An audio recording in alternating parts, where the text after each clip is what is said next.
You ask Tiger to solve.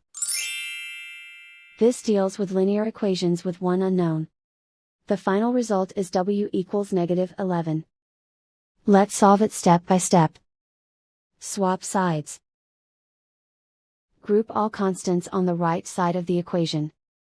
Add 4 to both sides. Group like terms. Simplify the arithmetic.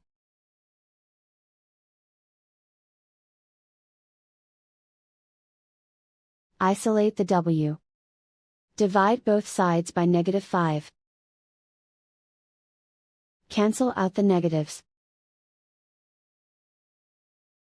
Simplify the fraction. Move the negative sign from the denominator to the numerator.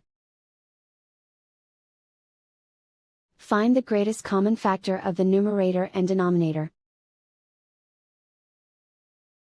Factor out and cancel the greatest common factor. And so the final result is w equals -11.